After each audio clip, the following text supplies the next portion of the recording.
ayat tentang riba itu ada di Al-Baqarah ayat 275. Sampai turunannya terus ke bawah sampai ayat 281-nya. Turun. Itu sangat ketat sekali. Kalau Anda berniat serius, pasti akan lepas. Niatkan dulu yang benar. Lalu pelajari.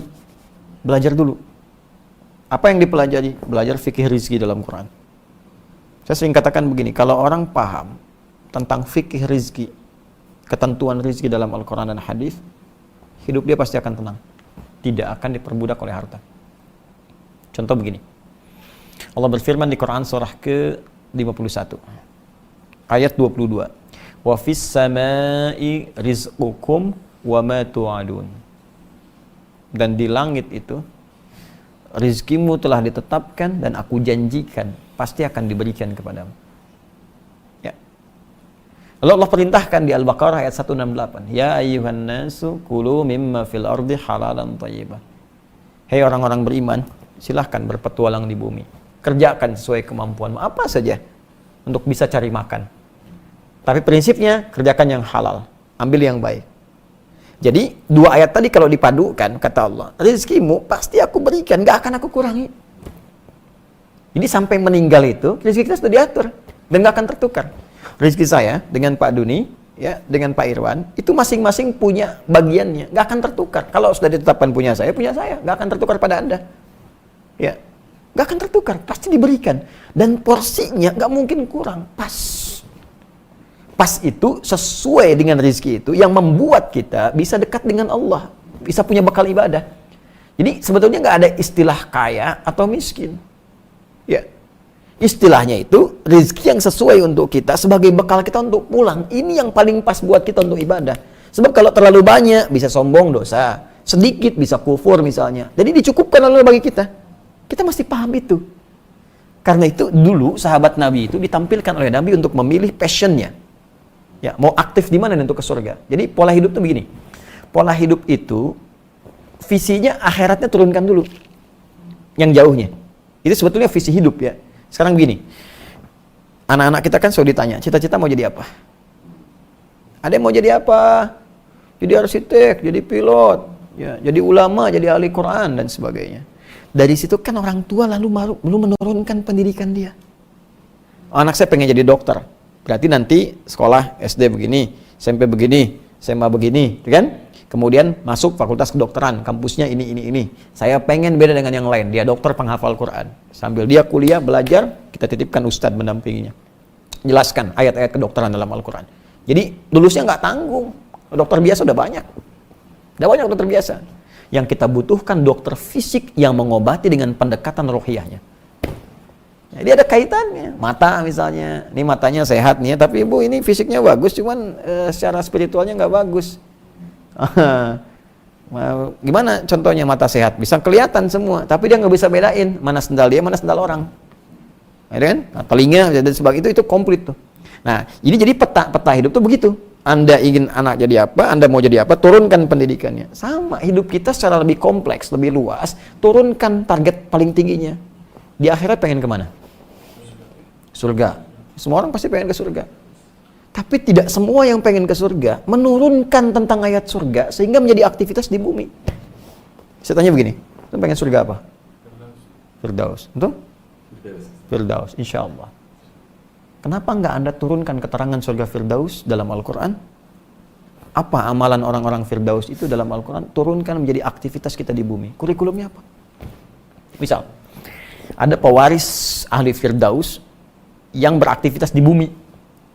Jadi ini ahli surga Firdaus yang beraktivitas di bumi. Disebutkan oleh Allah di Quran surah 23 ayat 1 sampai 9-nya itu.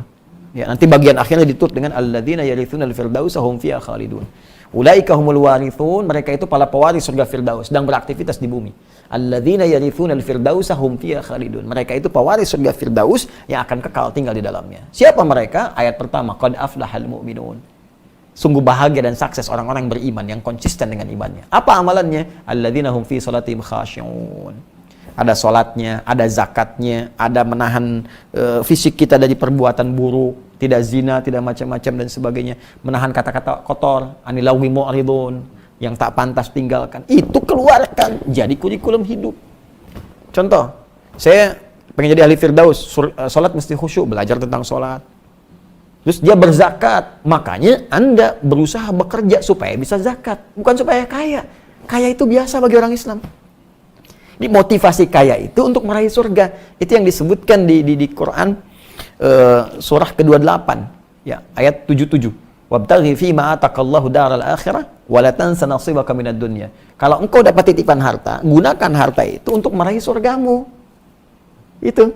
Tapi kamu jangan lupakan bagian duniamu. Maksudnya ya silahkan. Punya rumah punya juga, punya mobil punya juga. Tapi gunakan perangkat itu untuk kepentingan ibadah kita. Ini cari surga dengan hartanya. Kalau yang kaya banyak. Kaya itu gampang, asal mau kerja keras, pendidikan bagus, kreativitas muncul, bisa kaya. Tapi apakah kekayaan itu bermanfaat untuk akhirat kita atau tidak? Itu poinnya. Ya, silahkan. Subuhan pakai Ferrari, duhur Lamborghini. Silahkan, ada masalah. Tapi arahnya itu untuk ibadah gitu. Ini petakan. Nabi sampaikan, siapa yang mau jadi pengajar, silahkan. Siapa yang mau jadi dengan tenaga aja, silahkan. Yang penting ini surganya begini. Siapa yang mau dengan harta, silahkan. Sahabat milih. Oh, saya pengen dengan harta ya Rasulullah. Muncul Abdurrahman bin Auf, muncul Utsman bin Affan, Abu Bakar As-Siddiq. Saya pengen dengan ilmu ya Rasulullah. Muncul Ali bin Abi Thalib, Abu Hurairah. Mereka kalau mau kaya, gampang. Sepeninggal Nabi, sahabat Nabi itu pada diburu. Mau dikasih apa aja bisa jadi. Bilal, saya pakai tenaga aja Rasulullah. Lagi adzan, Allahu Akbar, Allahu Akbar. Kata Nabi, aku mendengar suara terumpah Bilal di surga. Oh, kata Bilal, adzan aja masuk surga, ngapain ngerjain yang lain lagi? Ya, tapi rezeki tercukupi. Jadi visi hidupnya itu sudah terpola gitu. Akhirat saya nih. Jadi kalau orang yakin bahwa rezekinya dicukupkan oleh Allah Subhanahu wa taala, gitu, dan dia tinggal berikhtiar. Jadi kalau ada bisa berikhtiar yang baik, kenapa mesti mencari yang buruk? Allah itu cuma memberikan dua kategori dalam Al-Quran. Ya, satu, kaya, kedua, cukup. Wa annahu huwa aghna wa aqna. Dan dialah Allah yang menjadikan seorang kaya atau cukup. Cukup untuk bekal kita. Kaya, yang lebihnya itu untuk dipakai ibadah. Sedekah. Yang miskin itu yang tidak pernah merasa cukup. Karena itu dibantu dengan zakat supaya keluar dari kemiskinan. Masih nggak cukup juga, bantu dengan infak. Masih nggak cukup, bantu sedekah. Masih nggak cukup juga, memang nggak pernah merasa cukup. Jelas ya? Nah, jadi tadi inti pertanyaan tadi? Iya, jadi saran saya terkait dengan riba ini, pelajari fikih rezeki dulu. Jadi kalau Anda bisa mendapatkan dengan yang halal, ngapain cari yang riba? Ya kan? Nah, sekarang duduk dulu, petakan dulu, belajar yang baik dulu. Setelah kita paham semua itu, bermohon kepada Allah, berdoa. Ya Allah, aku ingin meninggalkan dosa riba. Aku ingin terbebas, ya Allah. Berikan aku petunjuk, minta. Nah, setelah itu, datang dulu misalnya. Kan ada Baznas. Teman-teman di Baznas juga bertakwalah kepada Allah Subhanahu wa taala. Itu harta titipan. Kan ada yang wajib dibantu. Baznas itu kan Badan Amil Zakat Nasional. Ya, zakat itu ada uang zakat. Kepada siapa diberikan? 8 golongan. Siapa 8 golongan itu? Fakir, miskin, At-Taubah ayat 60. Ya, innamas shadaqatu lil fuqara wal masakin wal mu'allafati qulubuhum mu'allaf kemudian wa fir riqab, ya innamas shadaqatu lil fuqara, fakir, wal masakin, orang miskin, wal mu'allafati qulubuhum wal mu'amilina 'alaiha. Ya, amilina 'alaiha, dan amil orang yang fokus merawat zakat sehingga tidak mengerjakan yang lain. Ya, mu'allafa qulubuhum mu'allaf, wa fir riqab, hamba sahaya sudah enggak ada, wal gharimin, orang yang terikat utang piutang dengan pekerjaan syar'i, bukan utang piutang umum, kredit mobil, kredit motor, minta zakat, bukan, ya. Wa fi sabilillah, wa ibnis sabil, dan orang yang dalam perjalanan. Nah, yang tadi kan dia masuk kategorinya. Ya, fakir dengan keadaan yang miskin, dia masuk. Mintakan misalnya dengan pola pinjam, nanti bayar misalnya, nggak usah pakai bunga dari situ, bisa. Bisa pakai dana-dana itu, ajukan dulu, minta, atau hubungi teman-teman yang baik yang kira-kira ada kelebihan, bisa dipakai. Kalaupun nggak ditemukan sama sekali, cuma skema tadi yang ada, yang lebih kecil dengan niat untuk memperbaiki, maka itu menjadi bagian darurat bagi dia sebagai jembatan untuk berpindah. Sah hukumnya bagi dia. Nanti dari situ dia coba ambil lagi yang tanpa riba itu untuk bisa melunasi itu. Tapi kalau saya sih, kenapa nggak datang ke bank syariah aja misalnya, atau yang syariah, yang ribanya jelas sudah nggak ada, terus dia berusaha mencicil dari situ. Dari situ dia jangan simpulkan dulu nggak ada.